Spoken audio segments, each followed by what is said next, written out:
1999 സോണിയാഗാന്ധിക്ക് വേണ്ടി തെരഞ്ഞെടുപ്പ് പ്രചാരണത്തിനിറങ്ങി രാഷ്ട്രീയത്തിൽ ഹരിശ്രീ കുറിച്ച പ്രിയങ്ക ഗാന്ധി സജീവ പ്രവർത്തകയാകുന്നുവെന്ന വാർത്ത ആവേശത്തോടെയായിരിക്കും കോൺഗ്രസ് പ്രവർത്തകർ സ്വീകരിക്കുക.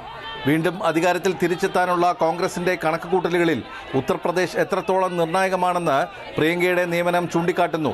80 ലോക്സഭാ സീറ്റുകളുള്ള യു.പിയിൽ കഴിഞ്ഞ തവണ 2 സീറ്റ് മാത്രമാണ് കോൺഗ്രസിന് ലഭിച്ചത്. അമേഠിയും റായ്ബറേലിയും.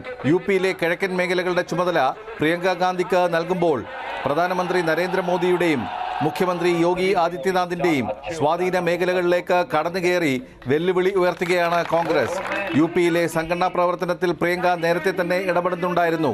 എന്നാൽ പാർട്ടി ഭാരവാഹിയായി ആദ്യവും പ്രിയങ്കയുടെ വരവ് രാജ്യത്താകമാനവും പ്രത്യേകിച്ച് യു.പിയിലും കോൺഗ്രസിന് ഊർജം പകരുമെന്ന് മുൻ കേന്ദ്രമന്ത്രി രാജീവ് ശുക്ല പറഞ്ഞു. ये तो अब चिड़ी हुई है, परेशान है, सारे बीजेपी वाले परेशान है.